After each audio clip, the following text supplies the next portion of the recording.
우리 옆 사람과 눈으로 한번 인사해 볼까요? 잘 오셨습니다. 이번에는 이렇게 인사해 보겠습니다. 염려를 던져버립시다. 모든 사람은 염려를 가지고 살아갑니다. 특히 요즘같이 돈이 전부인 세상에 가난한 사람은 돈이 없어서 염려하고, 또 돈이 많은 사람은 부자로 계속해서 어떻게 살 수 있을까 염려하고 살아갑니다. 어떻게 코로나19가 끝나고 또 내가 사는 집값이 오르고 또 사놓은 주식과 코인이 오르고 또 로또가 당첨되면 이 모든 염려가 사라질까요? 그리고 또 이렇게 생각할 수 있습니다. 옛날에는 이렇게 염려하고 살지 않았는데 요즘은 더 심한 것 같아요. 이렇게 생각할 줄 모르지만 예수님 당시 염려에 대한 오늘 본문 말씀을 들었던 많은 사람들을 또 가난한 가운데 먹고 사는데 염려하며 살았습니다. 어느 정도였냐? 과부의 2렙돈, 생활비 전부를 헌금했다고 나오지 않습니까? 이게 참 아름다운 모습인데 지금 돈으로 계산해 보면 그 2렙돈이 약 1,000원도 안 되는 돈인 것입니다. 그러니까 얼마나 힘들게 살았을까요? 그리고 또 생각해 보십시오. 모든 것을 내려놓고 주님을 따랐던 제자들은 어떠했겠습니까? 그래서 돈에 대한 염려, 먹고 사는 것에 대한 염려에서 자유로울 수 있는 사람은 없을 것입니다. 그래서 오늘 예수님도 염려에 대해서 거듭해서 계속 말씀하고 계십니다. 오늘 정말 긴 본문을 함께 읽지 않았습니까? 퀴즈 하나 내볼까요? 오늘 본문에 염려라는 단어가 몇 번 나왔을까요? 6번 나왔습니다. 무려 6번. 어찌 보면 인생은 참 수고이고 염려 그 자체라 할 수 있습니다. 그래서 우리는 진리 앞에 서야 합니다. 진리가 너희를 자유케 하리라. 진리가 너희를 자유케 하리라. 진리인 성경 말씀을 통해서 이 염려에 대해서 알아야 되고 이것을 저 멀리 던져버리는 법을 깨달아야 행복하게 살 수 있습니다. 과연 성경은 또 예수님은 염려에 대해서 뭐라고 하실까요? 기대하시라 개봉박두. 하지만 개봉하기 전에 예고편을 먼저 우리가 한번 살펴봐야 됩니다. 예고편으로 심리학에서 염려는 뭐라고 하는지 한번 살펴보겠습니다. 지금부터 말씀드린 내용은 서울의 유명한 병원의 홈페이지 내용을 그대로 가져온 것입니다. 심리학에서 염려라는 것은 다른 말로 뭐라 하나 하면 불안이라고 합니다. 누구나 불안을 가지고 사는데 이 불안이 자주 오래 지속되거나 그 정도가 심하면 불안 장애라고 덧붙입니다. 이 불안의 대상에는 돈, 실직, 시험 이런 구체적인 것도 있지만 그냥 안 좋은 일이 생길 것 같은 그런 막연한 것도 포함한다고 합니다.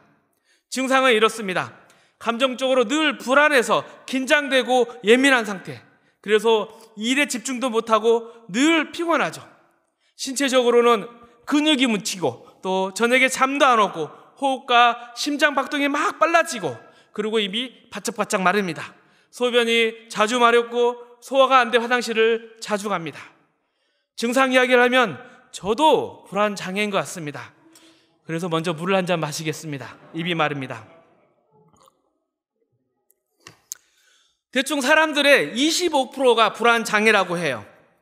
특히나 여성분들은 남성보다 2배나 더 많다고 합니다. 그럴 만도 하죠. 철부지 남편의 말 안 듣는 애들까지. 저희 아내도 그럴 겁니다. 그리고 이런 불안 장애는 화병이나 우울증이 함께 온다고 합니다. 당연하죠. 불안이 밖으로 표출되면 화나 눈물로 나오겠죠. 거기에다 재발도 잘 되고 또 만성질환이 될 수도 있다고 합니다. 그리고 혹 이 불안을 줄이기 위해서 에라 모르겠다, 부어라 마셔라, 술 한 잔 먹고 그냥 잊어버려 하다가는 알코올 중독이 생기기도 합니다. 그러니까 진짜 이 염려를 잘 다스려야 행복한 인생을 살 수 있습니다. 그러면 그 해결책을 찾기 위해서 염려의 원인, 그것은 무엇일까? 이 불안장애의 원인에 대해서는 너무나 원인이 다양해서 이름도 다양합니다. 그래서 그 특징을 잡아 이름을 붙이는데 요즘 연예인 때문에 유명한 장애는 공황장애, 강박장애 이런 게 있고, 좀 특징이 없다면 그냥 범불안 장애 이렇게 부르기도 합니다. 그리고 약간 더 대중적이고 또 강도가 약한 것은 무슨 스트레스 증후군, 이런 이름을 가집니다. 수험생 스트레스 증후군. 어찌됐건 지금까지 밝혀진 이 불안장애의 공통점은 무엇인가 하면 유전이라고 합니다. 예를 들어 이렇습니다.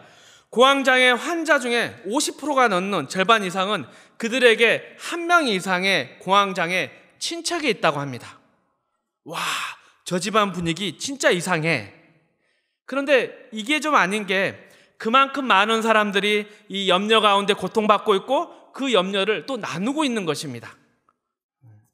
그리고 신체 생리학에서는 이렇게 이야기합니다. 뇌의 기능적인 장애라, 이렇게 이야기합니다.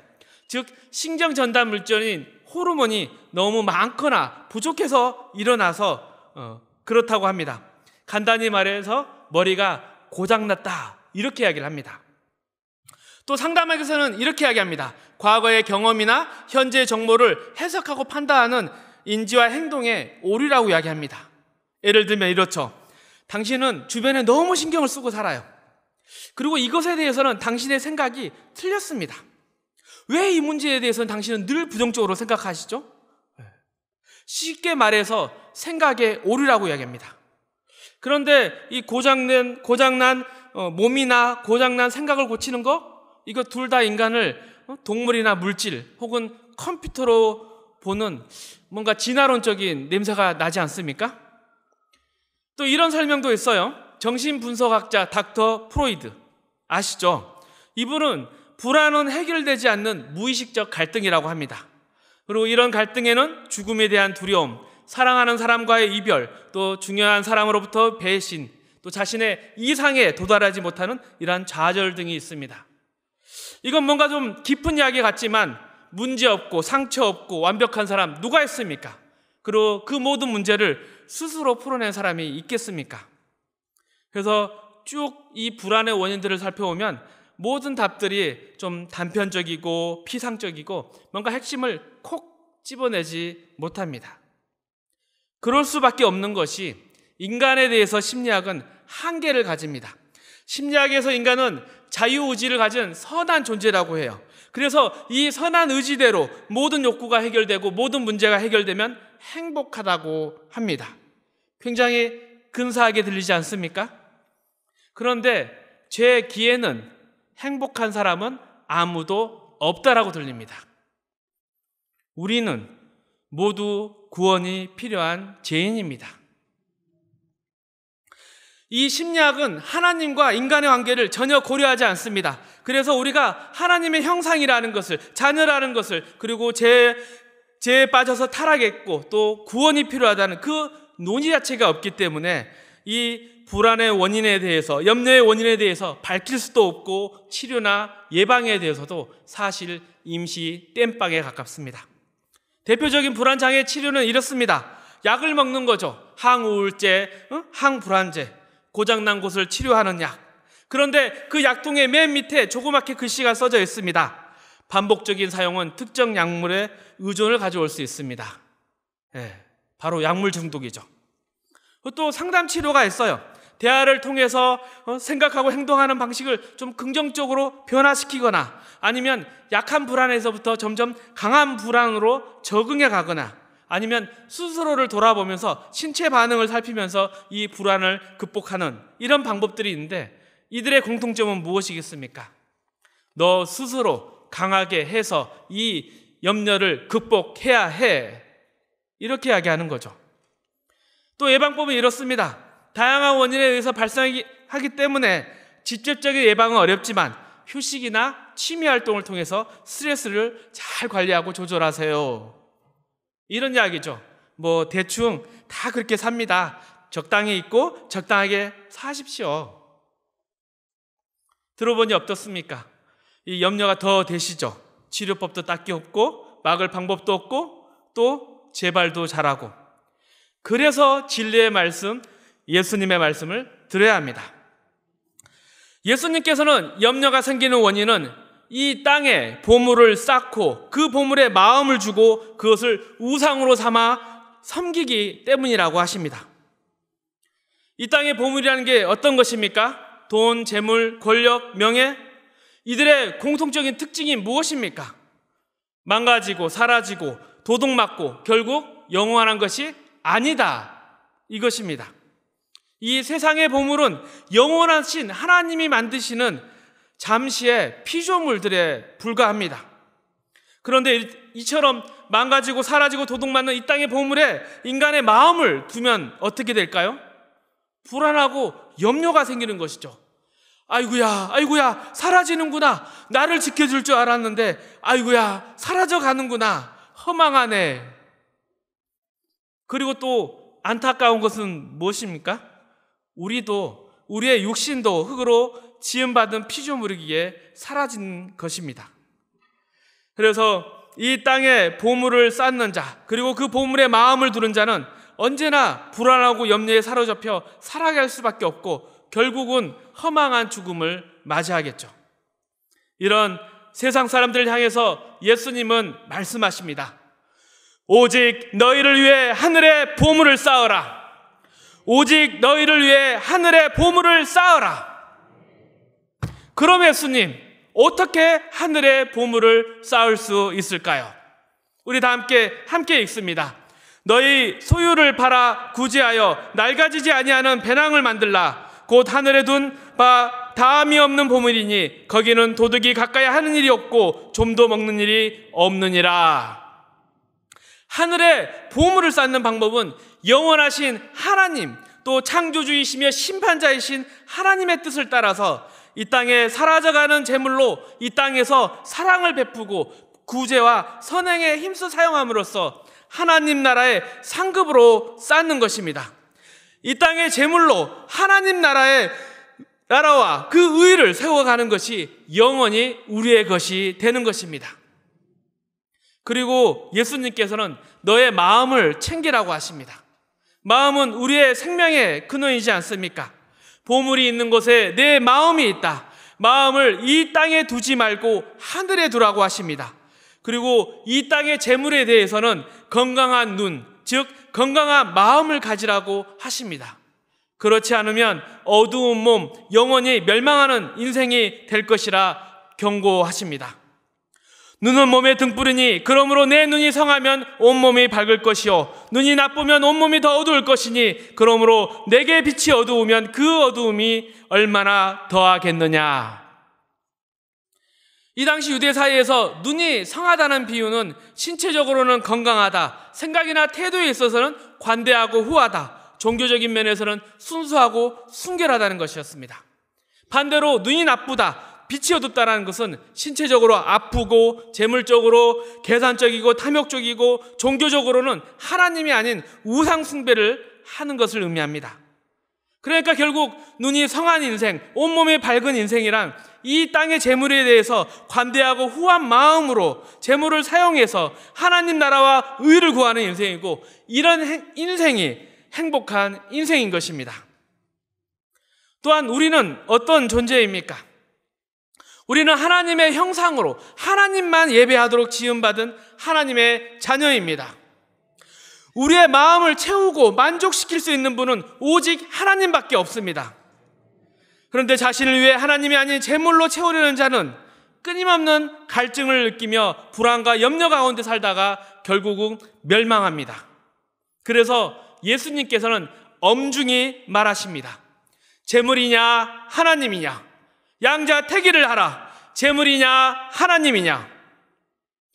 주님, 돈도 꼭 필요하지 않을까요? 그러니까 하나님은 이만큼, 그리고 돈은 이렇게 조그맣게라도 어떻게 안 될까요?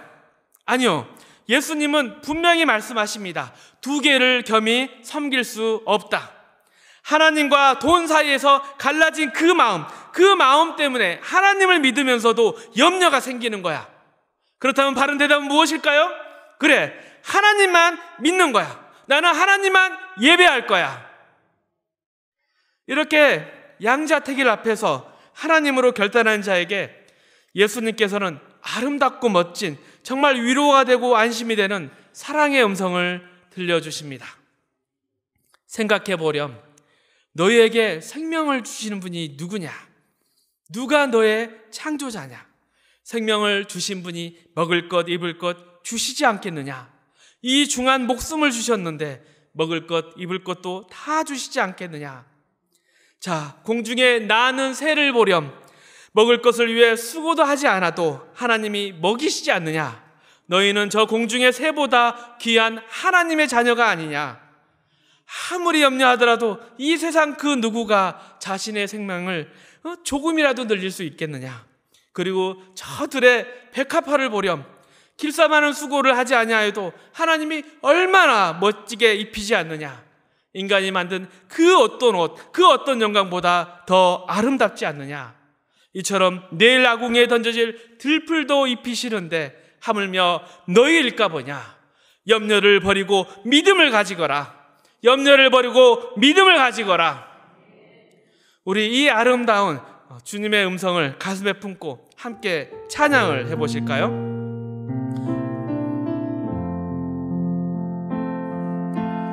오늘 피었다 지는 들풀도 입히는 하나님, 진흙 같은 이 몸을 정금 닿게 하셨네. 푸른 하늘을 나는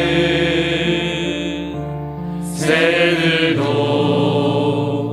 먹이는 하나님, 하물며 우리야 염려 필요 없네.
찬양이 나의 체험이 되시기를 축복합니다.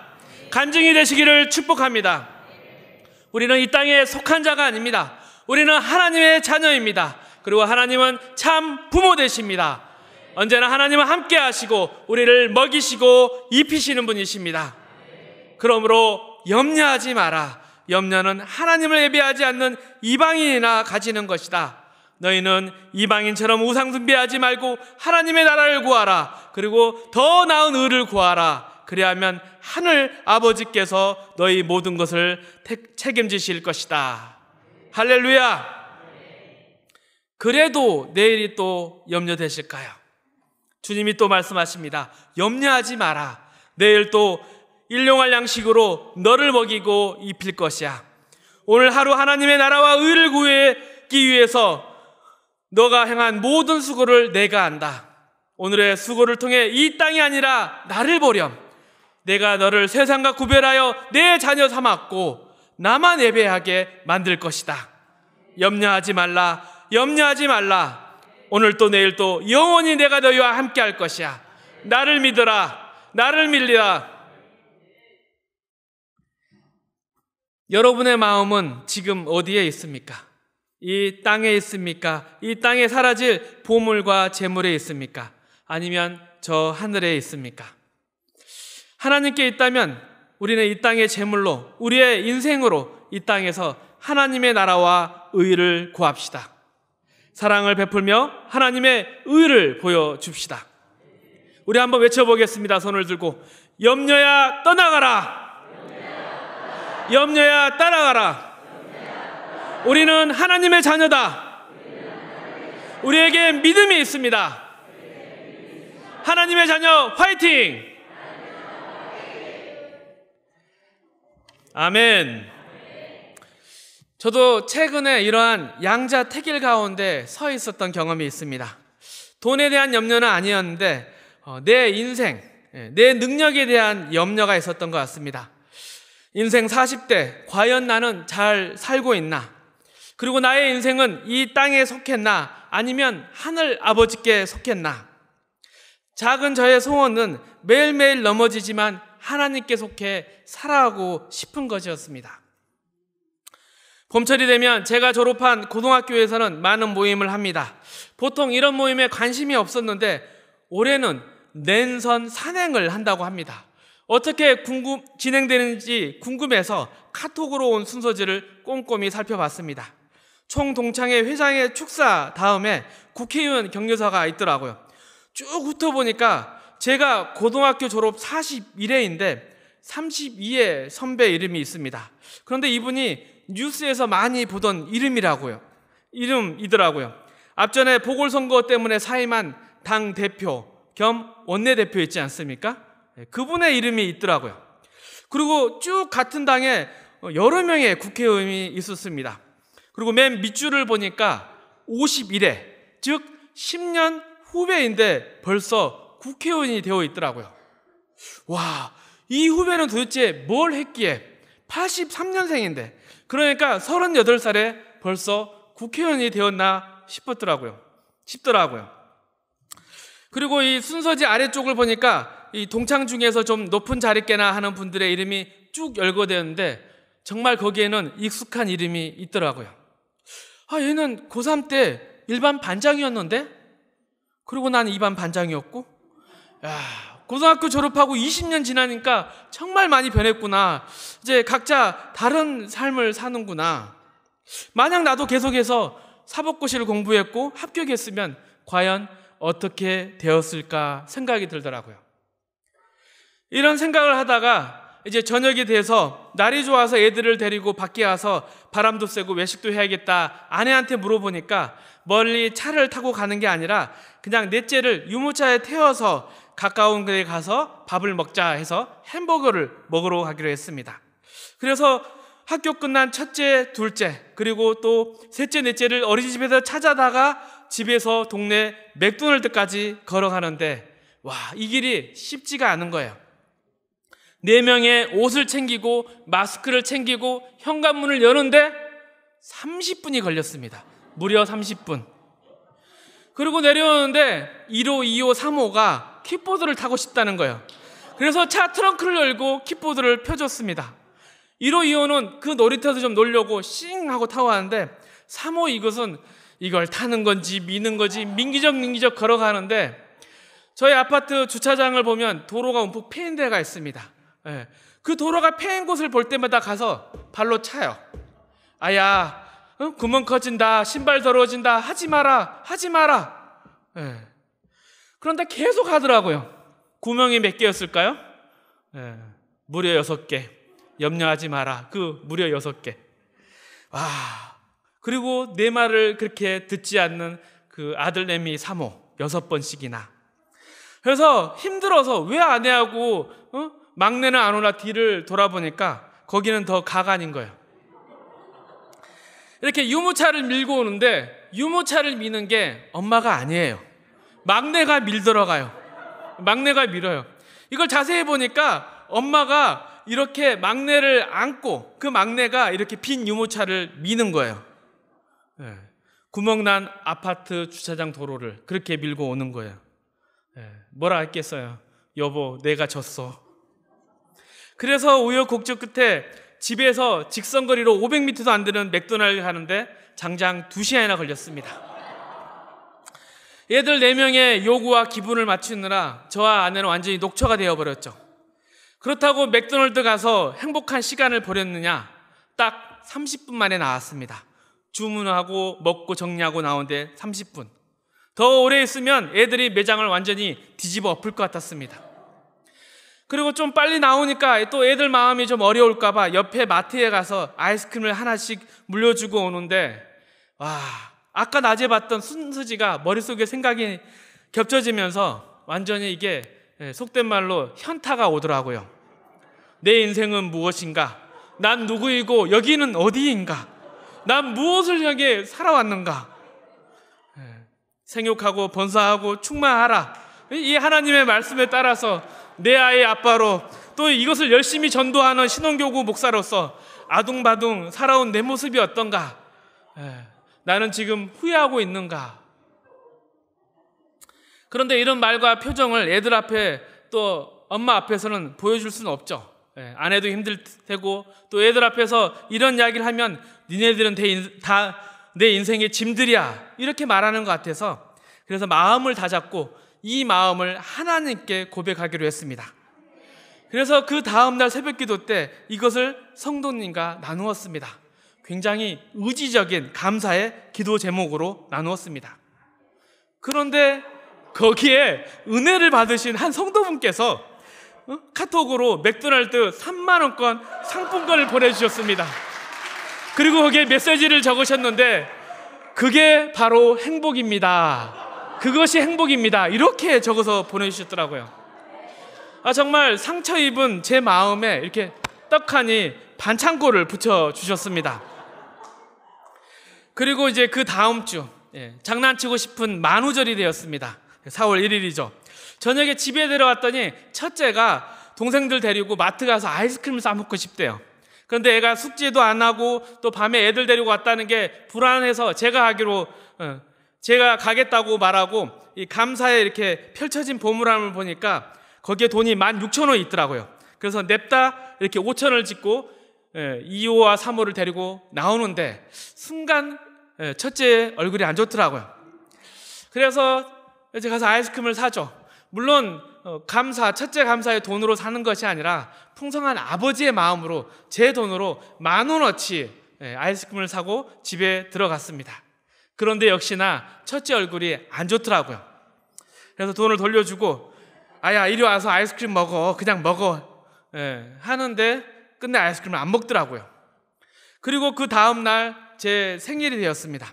신방을 마치고 저녁에 들어왔는데 첫째 감사가 갑자기 이렇게 쭉 오더니 편지를 하나 쭉 주고 가더라고요.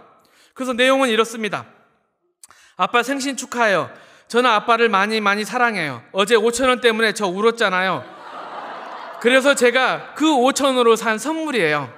아빠 저를 키워주셔서 감사합니다. 저도 아빠처럼 목사가 되고 싶어요. 저는 아빠가 목사여서 너무 좋아요. 아빠 저와 함께 있어주셔서 너무 감사합니다. 아참 이건 아빠 생신 축하 선물이에요. 아빠 진심으로 다시 한번 축하드리고 진짜 사랑해요.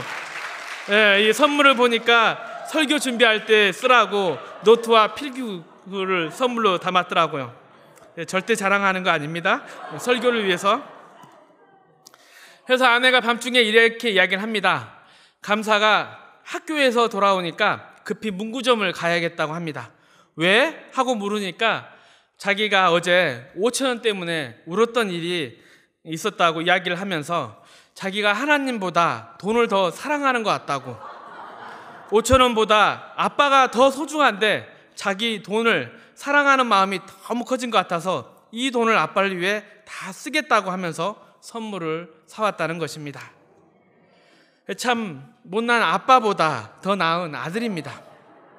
그리고 참 다행이다 이런 생각이 들었습니다.